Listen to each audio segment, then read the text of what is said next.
अपने UFC 1 में हॉयस को देखा तो आपको कैसा लगा?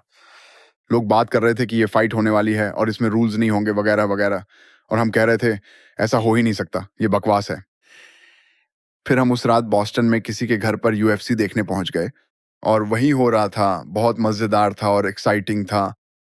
उसके बाद मैंने UFC में उतनी दिलचस्पी नहीं दिखाई।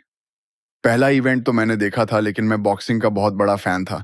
और जब ग्रैपलिंग हावी होने लगा, मतलब रेसलिंग और जुजित्सु वाले बस जमीन पे लेटे रहते थे, तो मेरा इंटरेस्ट पूरी तरह से खत्म हो गया। ये अजीब है कि हम अभी इस बारे में बात कर रहे हैं, क्योंकि कल रात मैं दोस्तों के साथ था और हम यही बात कर रहे थे, क्योंकि मेरा दोस्त जो यहीं रहता है, उसने पहली बार जुजित्सु किया बढ़िया।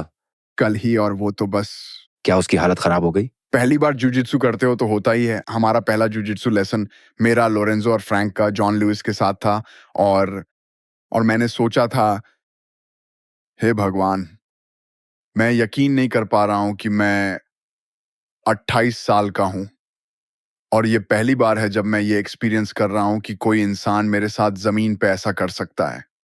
जब आप इसे पहली बार करते हैं तो ये आंखें खोल देने वाला एक्सपीरियंस होता है, और फिर आप इसके पूरी तरह से दीवाने हो जाते हैं।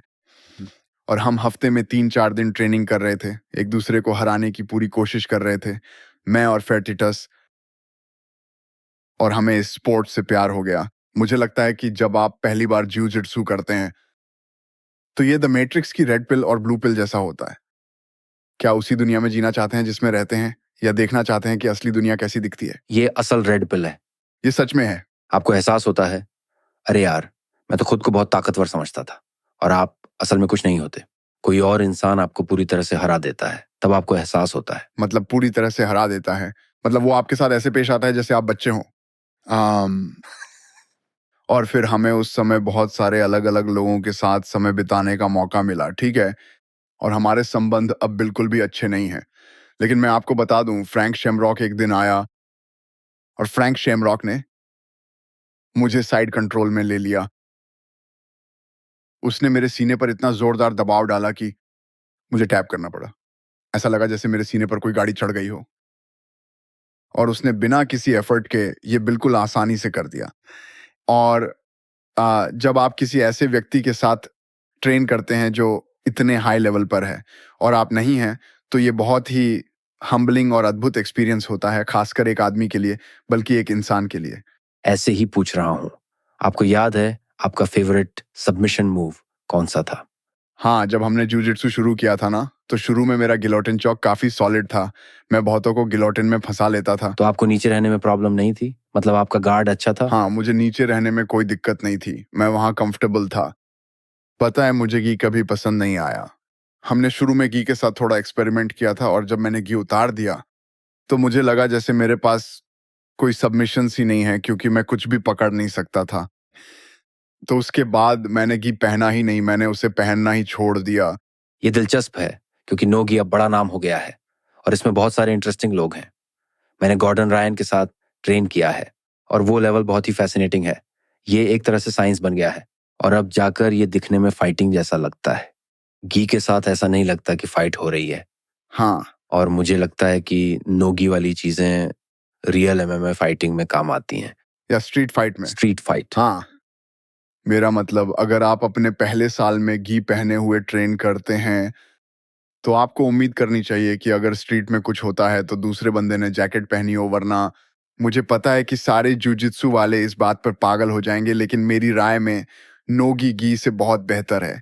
वैसे मैं जूडो भी करता हूँ, तो स्ट्रीट फाइट में अगर आप खड़े होकर कंफर्टेबल हैं और क्लिंच कर सकते हैं और थ्रो कर सकते हैं, क्योंकि हम ज्यादातर लोग कपड़े पहनते हैं, खासकर बॉस्टन में सर्दियों में। सही कहा। तो अगर आप खड़े होकर कंफर्टेबल हैं तो आप अच्छा कर सकते हैं। जुजित्सु के साथ प्रॉब्लम है कि ज्यादातर लोग खड़े होकर कंफर्टेबल नहीं होते। जुजित्सु स्पोर्ट्स वाले लोग, ज्यादातर लोग जल्दी से जमीन पर जाना चाहते हैं। तो शुरू में आपको होइस कैसे लगे थे? क्योंकि इसने बहुत से लोगों के दिमाग को हिला दिया था कि फाइटिंग के इस पजल में और भी कुछ मौजूद है। बिल्कुल सही कहा, और ये भी कि केन शैमरॉक जैसे बड़े बड़े बॉडी बिल्डर्स शामिल थे, है ना, और अलग अलग वेट क्लासेस के सारे रेसलर्स थे, और उसमें बड़े कद काठी के लोग भी थे, और वहीं होइस जैसा पतला सा आदमी सबको हरा रहा था। अगर आप देखें कि ग्रेसीज ने इसे कैसे यूज किया, तो उस समय ग्रेसी जुजित्सु का इससे बेहतर एडवर्टाइजमेंट नहीं हो सकता था।